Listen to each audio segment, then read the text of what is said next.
नमस्कार। आज हम एनसीईआरटी पर आधारित प्रकाश यानी लाइट के कॉन्सेप्ट्स पर एक गहरी नज़र डालेंगे। ये प्रतियोगी परीक्षाओं के लिए एक मास्टर रिवीजन की तरह है, जिसमें हम परावर्तन से लेकर मानव नेत्र तक हर जरूरी चीज को कवर करेंगे। तो हमने इस पूरे रिवीजन को 5 आसान हिस्सों में बांट दिया है। हम शुरुआत करेंगे बिल्कुल बेसिक से कि भाई ये लाइट है क्या, और फिर धीरे धीरे आगे बढ़ेंगे दर्पण, लेंस और हमारी अपनी आंख तक। तो चलिए शुरू किया जाए। किसी भी बड़ी चीज को समझने का सबसे अच्छा तरीका क्या है? बिल्कुल उसकी बुनियाद को पकड़ना। तो सबसे पहला और सबसे जरूरी सवाल, आखिर ये प्रकाश, ये लाइट है क्या चीज? सीधी सी बात है, प्रकाश एक इलेक्ट्रोमैग्नेटिक वेव है, और इसकी सबसे बड़ी खासियत जो हमेशा याद रखनी है वो ये है कि ये हमेशा हमेशा एक सीधी लाइन में चलती है, मतलब टेढ़ा मेढ़ा नहीं। और हाँ, जो चीजें ट्रांसपेरेंट हैं उनके तो आर पार निकल जाती है, लेकिन अपारदर्शी चीजों से नहीं, वहां रुक जाती है। अब जरा इसकी रफ्तार की बात करें।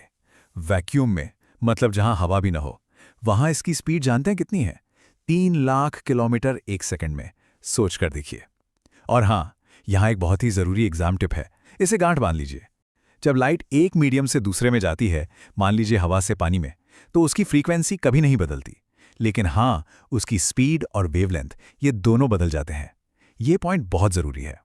ठीक है, तो अब हमें ये तो पता चल गया कि लाइट क्या है और कैसे चलती है, पर सवाल ये है कि जब ये किसी ऐसी चीज से टकराए जिसके आर पार नहीं जा सकती, तब क्या होगा? बस यहीं से शुरू होता है रिफ्लेक्शन, यानी परावर्तन का सारा खेल। और मजे की बात यह है कि परावर्तन के सिर्फ 2 ही सुनहरे नियम हैं, बिल्कुल सीधे साधे। पहला नियम, एंगल ऑफ इंसिडेंस हमेशा एंगल ऑफ रिफ्लेक्शन के बराबर होता है, मतलब जिस एंगल से लाइट आएगी ठीक उसी एंगल से वापस जाएगी। और दूसरा नियम भी बड़ा सिंपल है, आने वाली किरण, जाने वाली किरण और इन दोनों के बीच की नॉर्मल लाइन, ये तीनों हमेशा एक ही प्लेन में होंगे। चलिए अब बात करते हैं स्फेरिकल मिरर्स की, यानी गोलीय दर्पणों की। 2 तरह के होते हैं ये। पहला है कॉनकेव यानी अवतल। ये क्या करता है? ये सारी लाइट को एक जगह इकट्ठा कर देता है, मतलब कन्वर्ज करता है। और दूसरा है कॉन्वेक्स यानी उत्तल। ये ठीक उल्टा काम करता है, ये लाइट को फैला देता है, मतलब डाइवर्ज करता है। अब सबसे जरूरी सवाल, इनका इस्तेमाल कहाँ होता है, क्योंकि परीक्षा में तो यही पूछा जाता है। तो देखिए, जो कॉन्केव मिरर है वो आपको गाड़ियों की हेडलाइट्स में मिलेगा, या डेंटिस्ट के पास जो छोटा सा आईना होता है उसमें। और कॉन्वेक्स मिरर, वो तो हम सब रोज देखते हैं, गाड़ियों के साइड मिरर में, जो पीछे का एक चौड़ा व्यू देता है। ये सीधे सीधे एग्जाम में आने वाले सवाल हैं। अच्छा जी, अब आता है फॉर्मूला। ये है मिरर फॉर्मूला, जो फोकल लेंथ f, इमेज की दूरी v और ऑब्जेक्ट की दूरी u के बीच का रिश्ता बताता है।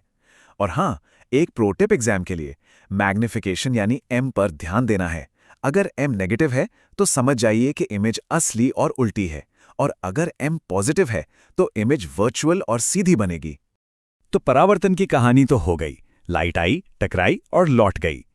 लेकिन तब क्या होगा जब लाइट किसी चीज के आर पार चली जाए, जैसे हवा से निकलकर पानी के गिलास में?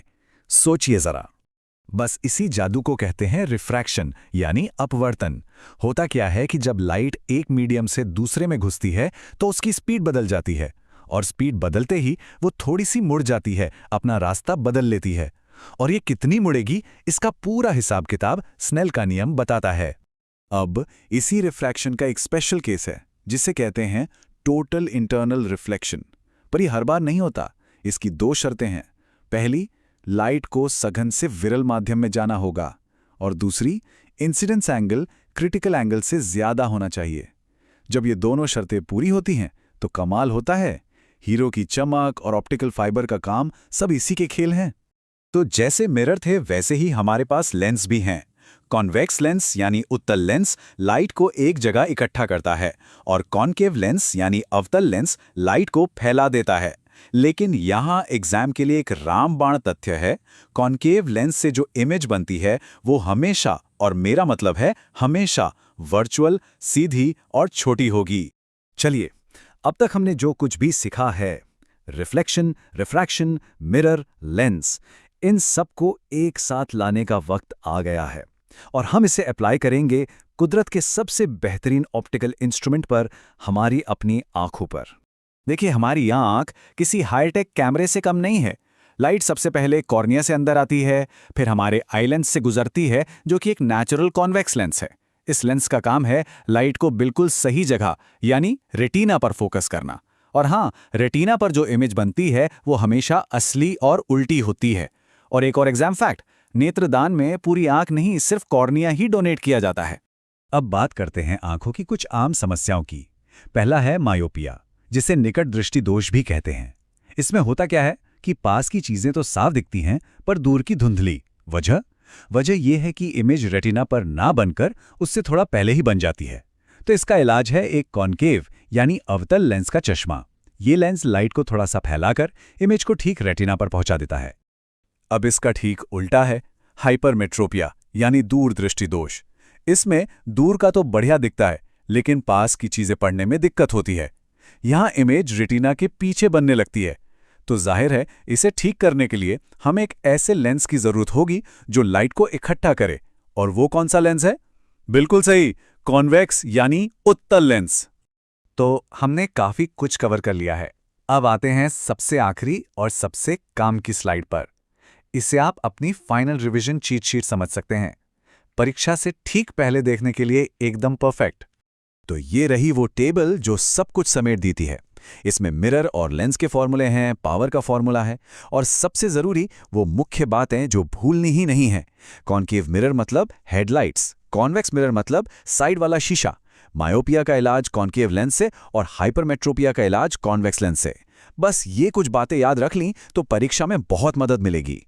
तो ये था लाइट के सिद्धांतों पर हमारा एक तेज और पूरा रिवीजन। पर जाते जाते एक सवाल सबके लिए, ये जो बेसिक प्रिंसिपल्स हैं, रिफ्लेक्शन, रिफ्रैक्शन, लेंसिंग, सोचिए कि आने वाले वक्त में ये हमारी टेक्नोलॉजी को और कहां-कहां ले जा सकते हैं।